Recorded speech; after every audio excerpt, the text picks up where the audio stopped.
Votre intervention montre quelque chose de radical, c'est que il est possible qu'une attaque cybernétique, enfin une cyberattaque plutôt, soit en mesure de bloquer l'ensemble des systèmes urbains. Et donc on se rend compte aussi on peut faire peut-être une division à ce moment-là entre les données qui assurent le fonctionnement et la pérennité d'un système et les données qui concernent un individu en propre, etc. Donc on retrouve les questions que Jean-Luc Salaberry avait posées, qui étaient celles de la souveraineté. C'est-à-dire comment organiser une souveraineté des données, comment assurer la pérennité du système, et comment organiser sa possible résilience en cas d'attaque. Et donc je pense que relativement à la séance et dans la perspective qu'on essaie de dresser avec François ici, la question de la sécurité qui avait été abordée tout au long de cet après-midi, mais pas du tout ce matin, et donc du coup qui arrive dans une perspective complémentaire, c'est celle de qui assure cette sécurité-là, comment est-ce qu'on l'organise, et comment est-ce que les villes de demain, donc, qui seraient intelligentes, arrivent à construire un système pérenne étant donné cette problématique-là. Donc comment est-ce qu'on peut intégrer la question de gestion du risque dans les villes? Voilà, c'était une remarque qui permettait de mettre en perspective par rapport à tout ce qui a été dit dans la journée sur comment concevoir l'urban data. Ici, on a une approche fonctionnaliste qui permet de montrer que la ville est un système qui fonctionne de manière globale et totale, où tout est relié ensemble, et un problème sur un feu de signalisation peut engendrer d'autres problèmes d'autres natures, et donc du coup montrer la force systémique de la ville. Voilà ma contribution à votre présentation. S'il y a des questions, il faudra qu'on fasse très rapidement parce qu'on a pris un retard considérable sur le programme. Aïe. Donc, avant l'intervention de Camille Lotte, qui représente M2O City. Oui, bonjour. J'aurais une question sur la sécurité et le logiciel libre. Et notamment, quand on voyait un peu les catégories que vous mettiez en avant sur les hackers qui sont passionnés par les technologies et qui pourraient là participer à la résolution de failles de sécurité, mais en même temps, le source est ouvert, donc les cybercriminels pourraient mieux voir. Enfin, est-ce que vous avez des exemples ou des pistes de réflexion? Est-ce qu'il vaut mieux ouvrir le code ou pas? C'est effectivement un peu à double tranchant cette affaire. Il y a un côté très positif, parce qu'effectivement, si vous prenons l'exemple de Firefox, que vous connaissez probablement tous sur la partie des navigateurs Internet, il y a énormément de gens qui travaillent, en fait, la communauté, comme on dit, travaille là-dessus, et si on regarde d'ailleurs les statistiques, c'est probablement un des plus sûrs, et un des outils qui est le corrigé le plus rapidement, dès l'instant qu'on trouve une faille. On a aussi, alors typiquement, nous on propose un système de chiffrement des données, et là c'est également à double détente, puisque le programme qui permet de faire le chiffrement PGP, pour ne pas le nommer, c'est de l'open source.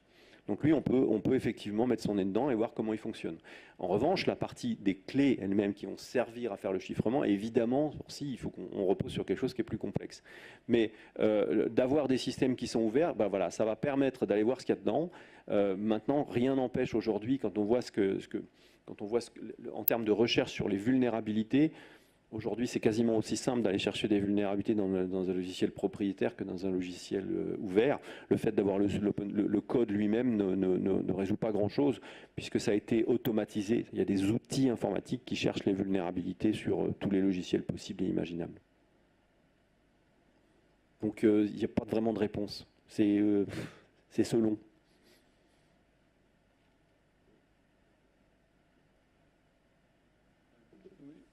Quel est le modèle économique des hackers ou des gens qui s'en prennent au système? Le hacker n'a pas de modèle économique. Lui, il fait ça pour le fun, pour montrer à ses potes qu'il a réussi à le faire, c'est tout. Le cybercriminel, lui, c'est typique de... Alors, qu'est-ce qu'on voit aujourd'hui? Pour prendre les deux exemples les plus courants aujourd'hui, c'est ce qu'on appelle les crypto-lockers. C'est-à-dire qu'aujourd'hui, vous allez aller sur un site où vous n'auriez pas dû aller. C'est pas forcément un site malveillant d'ailleurs, hein. Aujourd'hui, c'est plus facile. 80% des sites internet sont archi-vulnérables. Donc c'est plus facile d'aller pirater un site très connu parce qu'il y a beaucoup de monde qui va dessus. Et donc il y aura forcément plus de victimes. Et là, votre ordinateur va se retrouver, en fait, une grande partie va être chiffrée, cryptée.